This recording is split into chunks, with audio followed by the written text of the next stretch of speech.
नमस्कार, आप देख रहे हैं बहस बिहार की और आपके साथ मैं हूं विवेक। बहस बिहार से इसलिए शुरू हो रही है क्योंकि जातीय आधारित गणना यहां पर चल रही है।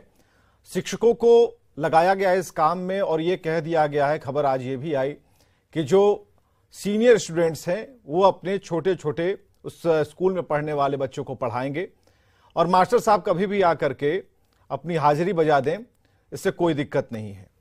ये एक अलग चैप्टर है, लेकिन इसमें राजनीति बाद में शुरू होगी। राजनीति इस बात पर शुरू हो रही है कि अभी तक तो आरजेडी और जेडीयू की बात हो रही थी, जो लगातार जातीय गणना की बात कहती रही। पहले ये होता रहा कि हमने शुरू किया, हमने कहा था, लालू जी ने कहा था। ये बात जब दब गई, जब दोनों साथ में आ गए। लेकिन कर्नाटक के मंच से जब राहुल गांधी कुछ कहते हैं तब ऐसा लगता है कि हम क्यों भाई पीछे रह जाएंगे, हमारा भी होना चाहिए, हमारी भी हिस्सेदारी, और हम भी तो यही चाहते थे। तो ये जताने की कोशिश। लेकिन चलिए एक मिनट के लिए मान भी लें कि जातीय गणना सभी की सोच में था, सभी विपक्षियों की सोच में है, तो फिर इसके आगे क्या जातीय गणना से नरेंद्र मोदी को हरा दिया जाएगा? और क्या एक बहुत बड़ा इन लोगों के हाथ में, विपक्षियों के हाथ में एक हथकंडा लग गया है? इसे प्रचारित करके ये एक्शन लेंगे, लोग इनकी बातों को मान लेंगे? और ऐसा लग रहा है क्योंकि इस पर जो सवाल पैदा हो रहे हैं समाज के अंदर, उन सवालों का भी हम जिक्र करेंगे। लेकिन आज इस पूरे मसले के बाद जो बड़े बयान हैं वो हम सामने रख रहे हैं। जाति आधारित गणना तो हम लोग कर रहे हैं, लेकिन जाति आधारित जनगणना की मांग तो हम लोग यही थे ना। आज जो पहले से हो रहा था तो बराबर में कहते हैं कि 2011 में मेन जनगणना के बाद फिर उसका एक काम किया गया, लेकिन वो तो जारी उसको तो नहीं किया गया। जान ही रहे हैं, जब ये जाति जनगणना की मांग थी तो सभी दलों को हमने लिखा था और ये मांग की थी कि ये जाति जनगणना जो है पूरे देश में होनी चाहिए। तो अगर हो रही बात उन्होंने रखी है तो अच्छी बात है, लेकिन हर जगह होनी। आंकड़ों के आधार पर आप आरक्षण की समीक्षा न करें। आबादी, जिसका कल राहुल जी ने भी जिक्र किया, जिसका बिहार में हमारे नेता लालू जी के वक्त से लेकर के लगातार हुआ है कि जिसकी जितनी आबादी होना, उसकी उतनी हिस्सेदारी अगर तय नहीं होगी ना, तो मैच्योर डेमोक्रेसी का हम जो डंका पीट रहे हैं ना, वो डंका ठीक से बजता नहीं है। चलिए, डंका बजाना है, सबके अपने अपने डंके हैं, सबके हाथ में डंके को बजाने वाला यंत्र है, और कौन कितनी जोर से बजा रहा है इसकी अब एक दौड़ चल पड़ी। हम आज की डिबेट को शुरू करते हैं। मनीष पांडे प्रवक्ता बीजेपी से हमारे साथ है, बहुत स्वागत है मनीष पांडे जी का। भारती मेहता जी का स्वागत, प्रवक्ता जेडीयू से। राजेश राठौर जी का स्वागत, मुख्य प्रवक्ता हैं कांग्रेस के। और डॉक्टर संजय कुमार, राजनीतिक विश्लेषक, हमारे साथ मौजूद हैं। हर बार ये सवाल हम पूछते हैं, लेकिन हर बार इसका एंगल इसलिए बदल जाता है क्योंकि उदाहरण कुछ अलग अलग आ जाते हैं। और इस बार जो कांग्रेस की तरफ से जितनी पूरी ताकत के साथ ये कहा जा रहा है और ऐसा लगता है कि इसे ही मुद्दा बना लिया जाएगा, हो सकता है कि मुद्दों में से एक हो, लेकिन इसे बड़ा बनाने के लिए बड़े चेहरों को बड़ी जुबान के साथ, बड़े मंच के साथ एक साथ आना होगा। तो हम सबसे पहला सवाल राजेश राठौर जी से करना चाहेंगे। राजेश राठौर जी, क्या इसी मसले को लेकर आगे बढ़ेंगे और जीत तय करेंगे? विवेक जी, मैं एक स्पष्ट कर दूं कि कांग्रेस पार्टी कभी भी जनहित में, राष्ट्रहित में जो फैसले लिए, सिर्फ इसलिए नहीं कि उसके आधार पे हम सत्ता में बने रहें। आज की परिस्थिति में क्या आवश्यक है, इसके ओर राहुल गांधी जी ने ध्यान सबका आकृष्ट किया है। हालांकि जातीय जनगणना पर बिहार में सभी दल एक हुए थे। महागठबंधन के नेताओं के साथ उस समय सरकार में भारतीय जनता पार्टी थी, वो भी प्रधानमंत्री से मिलने गए थे। हाँ, प्रधानमंत्री से मिलने के बाद भारतीय जनता पार्टी के क्षेत्रीय नेता ने अलग अपना विचार रखा, लेकिन आज भी भारतीय जनता पार्टी के बड़े नेता जातीय जनगणना पर स्पष्ट शब्दों में न ये कह रहे हैं कि होना चाहिए, लेकिन डेटा तो नहीं मांग रहे हैं। इसलिए आपसे सवाल है कि आज ही क्यों ऐसा लग रहा है? मैं वही बात कर रहा हूं कि राहुल गांधी जी ने स्पष्ट कहा, और हम सबों का मानना है, आपका भी यह मानना है कि भागीदारी के आधार पर हिस्सेदारी क्यों नहीं। उन्होंने एक छोटा सा भी उदाहरण दिया कि आप भारत सरकार में देखें तो जितने सेक्रेटरीज हैं उसमें मात्र 7% ओबीसी, ईबीसी, एसटी और एससी हैं। क्यों नहीं उनकी हिस्सेदारी होनी चाहिए? क्यों नहीं वो वहां होना चाहिए? तो राहुल गांधी जी चाहते हैं कि जिसकी जितनी भागीदारी है उतनी उसकी हिस्सेदारी हो, और ये सब चाहते हैं।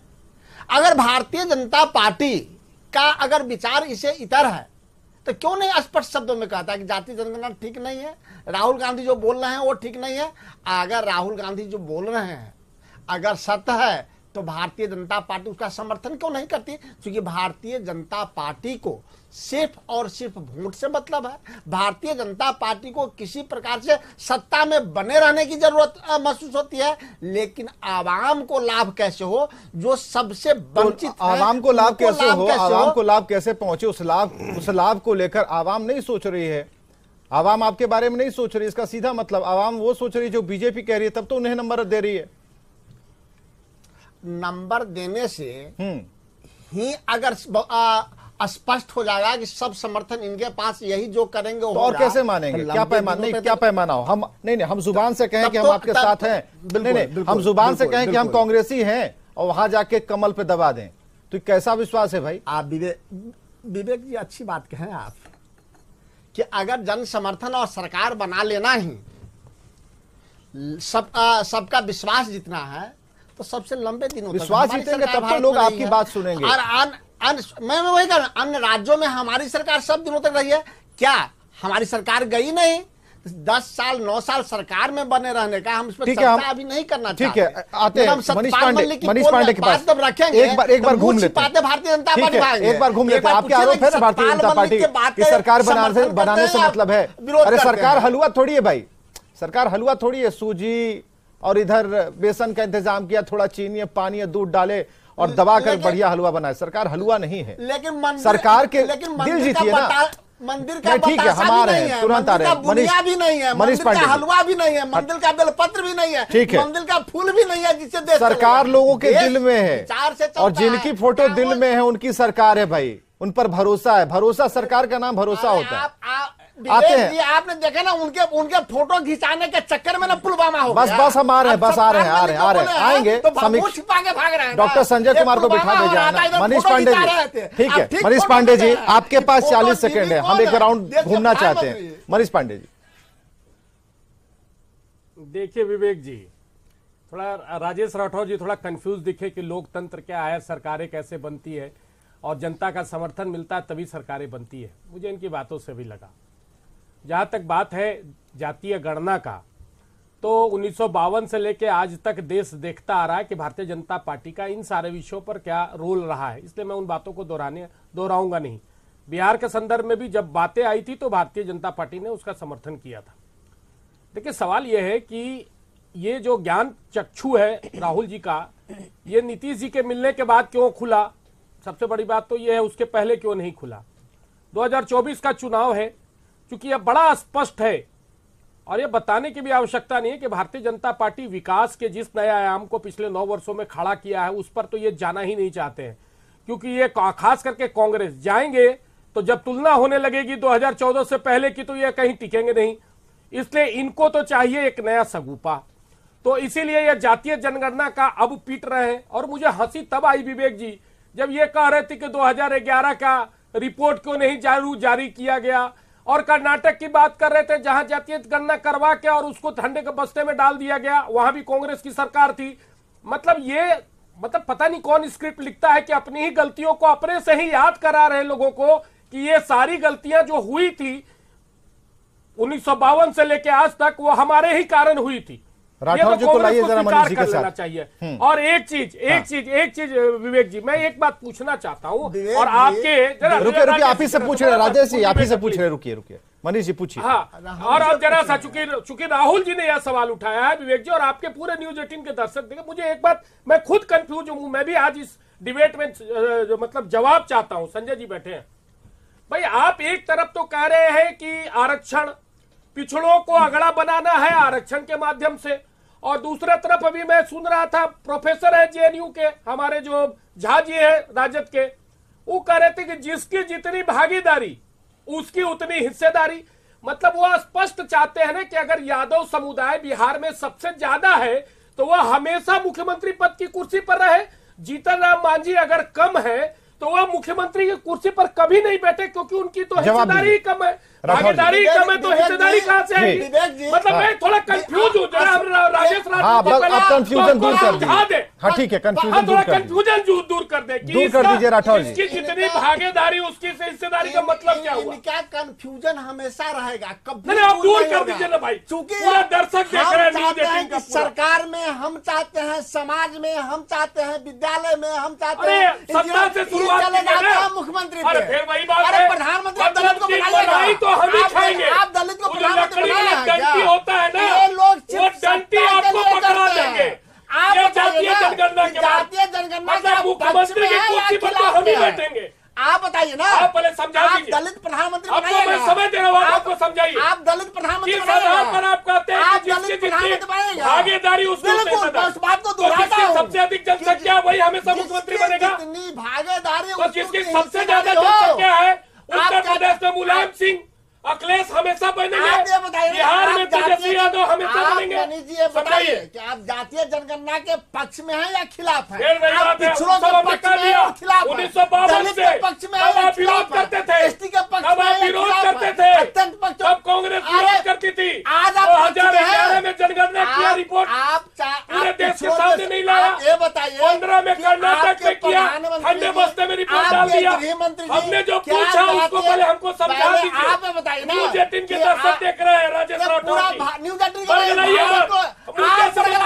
आप बताइए। राहुल गांधी ने कहा, आप बताइए जिसकी जितनी हिस्सेदारी उसकी उतनी भागीदारी। मैं इस बात को दोहरा रहा हूं, दीजिए आप नहीं चाहते। राहुल गांधी की जनसंख्या कितनी है? भारतीय पहले राहुल गांधी अपनी जाति बतावे, भारतीय जनता उसके बाद बतावे किस आधार पर उनको प्रधानमंत्री बनना है। नरेंद्र मोदी के बाद क्या उसकी हिस्सेदारी है? बिल मैं उनकी भागीदारी है प्रधानमंत्री बनने में? उसकी लड़ाई लड़ूंगा। बिहार में तेजस्वी जी के सामने नीतीश जी है, उसकी इतनी हिस्सेदारी है। नहीं, बिहार क्या सोचता है इस पर बहस है, बिहार क्या सोचता है उस पर बहस है। पॉलिटिकल पार्टियां क्या सोचती हैं उस पर बहस नहीं है। पॉलिटिकल पार्टियां अपने फायदे नुकसान के हिसाब से इन चीजों को बदलती रहती है, लेकिन आम आदमी क्या सोचता है। हमारे साथ भारती मेहता जी भी है, लेकिन उससे पहले हम जरा डॉक्टर संजय कुमार के पास जाएंगे। डॉक्टर संजय जी, पैनल में बैठे लोग सभी आपकी बहुत इज्जत करते हैं, और आना बिल्कुल जरूरी है कि ये जो कंफ्यूजन है उसे मिटा दीजिए। तो जितने कम शब्द लगेंगे आज आपको उतने में मिटाइए, ताकि दोबारा हम आपके पास आ पाए। डॉक्टर संजय, अरे रुक जाइए राठौर जी, अब रुकिए, आप लोग कंफ्यूजन दूर कीजिए। हाँ डॉक्टर संजय जी, एक बार सवाल को आप दोहरा देंगे? नहीं सरकार, सवाल वही है। एक तरफ कंफ्यूजन की स्थिति है, कंफ्यूजन दूर करने के लिए मनीष पांडे जाते हैं, वहां पर सवालों का एक बड़ा पिटारा उनका इंतजार कर रहा होता है। तो जो कंफ्यूजन है उसी जगह बरकरार है, और राजेश राठौर ने क्लियर कहा है कि आपका कंफ्यूजन कभी इनका दूर होने वाला नहीं है। नहीं, मैं पहले कंफ्यूजन से इतर थोड़ा मैं जाना चाहता हूं। 2011 में यूपीए की सरकार थी और उस समय सामाजिक आर्थिक सर्वे की बात हुई, लेकिन 2010 में पी चिदम्बरम उस समय गृह मंत्री थे और पार्लियामेंट में उन्होंने क्या बोला था जातीय जनगणना को लेकर के, कांग्रेस को इसको देखना चाहिए।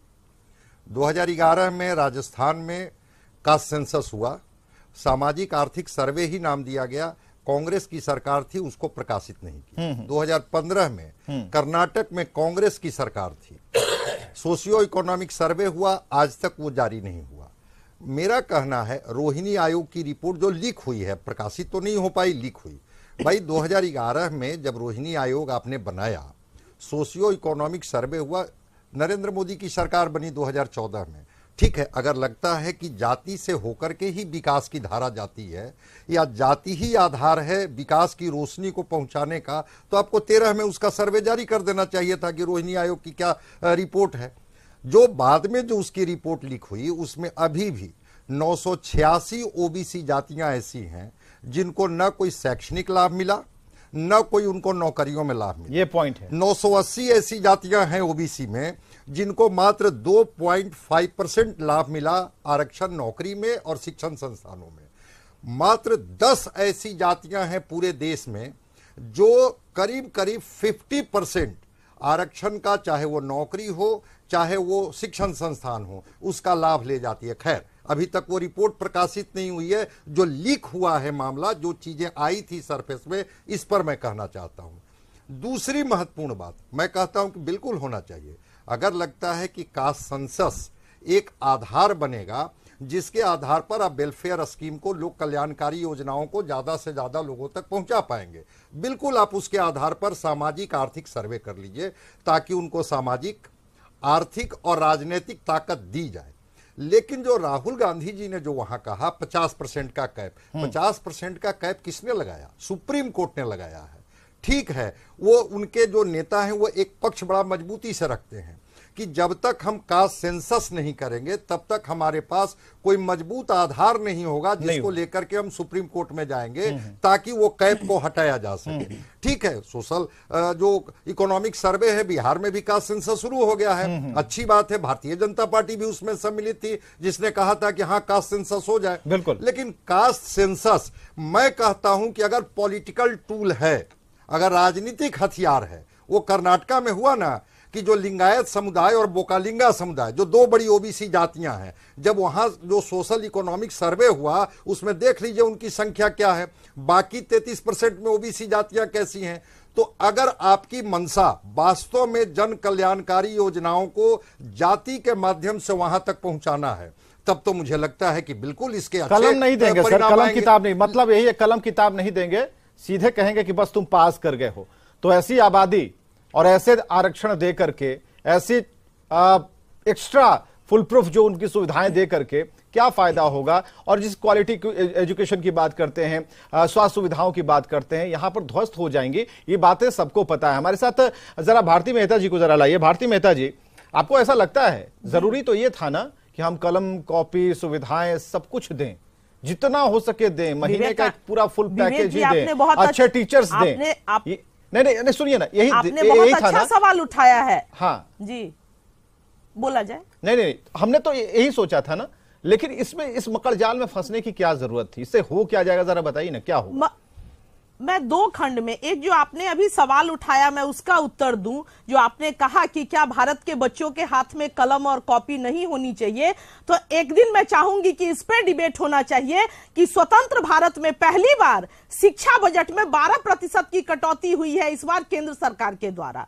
अब हम आ जाएं जातीय जनगणना विषय पे। अगर जो आज आपका डिबेट का विषय है कि राष्ट्रीय स्तर पर अब इसको सहमति मिलने लगी है, तो क्या ये राजनीतिक औजार है? मैं बहुत स्पष्ट शब्दों में कहना चाहूंगी कि माननीय मुख्यमंत्री नीतीश कुमार जी का स्पष्ट शब्दों में कहना है कि पिछड़ों के बीच अगर अति पिछड़ों का चयन करना है और SC ST ही है, और उनमें जैसा कि कहा अभी वरीय विश्लेषक संजय कुमार जी ने कि कौन कितना लाभ ले रहा है, तो इसके लिए बहुत आवश्यक है कि आर्थिक सामाजिक सर्वेक्षण जो है जातीय गणना के रूप में वो सामने आ जाए। और ये आज के राजनीति की बात नहीं है, ये तो 1931 में कास्ट सेंसस हो चुका है इस देश में।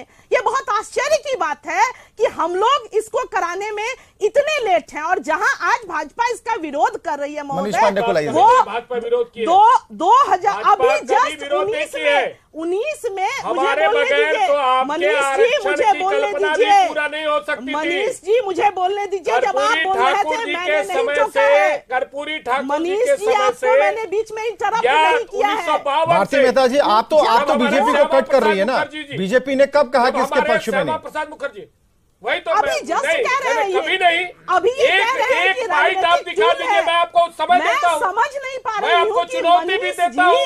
मनीष मैं आपकी पूरी पार्टी को चुनौती, एक बाइट आप बता दीजिए जिसमें भारतीय जनता पार्टी के किसी भी नेता ने कहा हो कि आरक्षण खत्म कर देना चाहिए, समाप्त कर देना चाहिए। सेंसस किसी भी आप सेंसस जो है जनता को भरमाने का काम मत कीजिए। सरकार में बैठ के आप पहले जनगणना क्यों नहीं करा रही है? भारती जी इतना बता दीजिए। एक सवाल ठीक है, एक सवाल, हम लोग सभी लोग बैठे हुए हैं यहाँ पर, हमारे घर में भी बच्चे हैं, उन्हें जाति नहीं पता है, उन्हें जाति नहीं पता है कि किस जाति के हैं। संजय जी पढ़ने पढ़ाने का काम करते हैं, आज तक किसी बच्चे से उसकी जाति उन्होंने नहीं पूछी।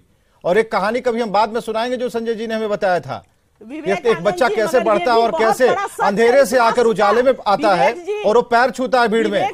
कई कहानियां हैं। तो आप कलम दीजिए भाई, सरकारों से है कि आप कलम दीजिए, कॉपी दीजिए, पढ़ाइए लिखाइए, अच्छी व्यवस्थाएं, शिक्षक दीजिए, ये फर्रा मत फाड़िए। बहुत बहुत शुक्रिया। आज डिबेट खत्म करते हैं। बहुत बहुत शुक्रिया।